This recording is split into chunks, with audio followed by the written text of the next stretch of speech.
title Yin. I'm a professor of business economics public policy at the Antai College of Economics Management. In spite of the political turbulence, I firmly believe globalization is an unstoppable trend. So we have to prepare our students for international economy, for international business. A couple of years ago, we established this International MBA program. Around that time, the challenge we are facing is China is increasingly integrated into international economy. We see a lot of international multinational companies coming into China. They need students to help them developing their business in China. We also see a lot of Chinese companies, they going to another country, try to develop business, develop their company, their business in other countries in Europe and in the United States. So around that time, we actually invite leading scholars, professors, and industrial practitioners from other countries coming to China, coming to our program, prepare our students, help our students get familiar with how business was carried out in other countries. But gradually, things have changed a little bit. Increasingly, we see more and more international students in our international MBA programs because from their perspective, they want to have a close link to China's economy. They want to discover business opportunities in China. So in response to this trend, we also develop some courses in our international MBA program. For example, how we shall do business in China, including doing marketing in China, how to do human resources management in China. Because the difference between Chinese society and Western society, we have different logic that sustain our business practice. For example, Amazon has been very successful in the United States, even globally, but failed very badly in China. So what's the reason?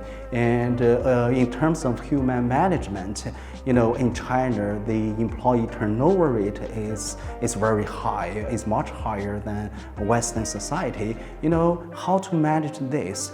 And those are critical questions for international companies if they come into China, try to do business in China. Also very important for international students, they have to understand how to carry out business in China. So actually, today, our international program developed a more two-way educational model. We try to prepare international students for doing business in China. We try to prepare our students doing business in Western society globally. Actually, in total, we are prepare our students for global business world moving to the future. Speaking of global business trend, I feel like there are two trends, at least we have two trends we have to pay attention to as a business educator.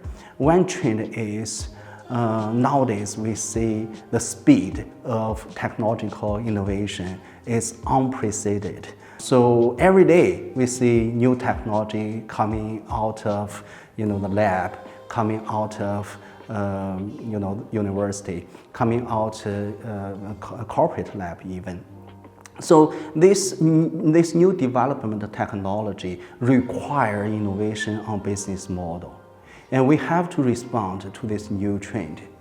At Antai, we are very keen to this new trend. For example, we develop a AI MBA program together with our School of Artificial Intelligence. The reason is we want our students to have a basic understanding how AI works, how the engineering world works, how the business model has to be changed to accommodate this change on the technological world so that our students can be well prepared for future technological development. And based on those technological development, we can develop our new company, new business model. Another trend we have witnessed in the last few years is in China, ESG become a very, very hot topic. Sustainability has become a agreed upon agenda in China. So at Antai College, we carefully, watch out this trend. We actually treat sustainability as one of the very top priorities in our educational agenda. We try to help our students grow up to be a business leader, not only can make economic profit, can make a business fortune, but more importantly, become a socially and environmentally responsible person. For that purpose, we actually reshuffle our MBA curriculum.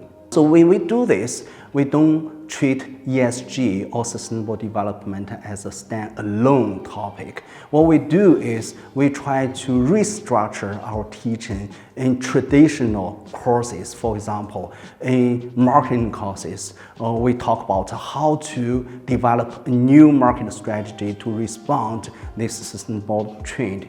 In supply chain management, we talk about how to manage the supply chain sustainable performance, etc. Of course, the courses I'm teaching happily in this program is talking about the environmental movement. And in response to this environmental movement in China, how we can rethink our business model from a stakeholder approach. How can we better prepared for future customers, for future suppliers, even how to work with government, to work with non-profit organization for more sustainable development in the future. Our new slogan for our college is we have to combine theoretical research with practical thinkings, industrial practices. That is our slogan, that's our philosophy to renovate our MBA education. Part of the effort is we systematically develop a series of courses called industry immersion courses. For example, I'm the leading professor for a course in the energy industry. Energy transition is a very pressing issue in China. So normally, for me as the leading professor, I'm going to sketch out the big picture for energy transition in China. On this big picture, we have many important pieces. For example, how we should reform the traditional energy sector, the petroleum, oil, natural gas, and coal industry. How shall we reform the electricity generating industry? And for we have a rapid development of renewable energy, how we should deal with the rapid development of PV industry, wind industry, energy storage, hydrogen industry. How shall we put all these pieces into together, rethinking the energy future in China, and more importantly, how to develop a business model to facilitate the energy transition in China, and how to discover business opportunities in this trend of energy transition in China.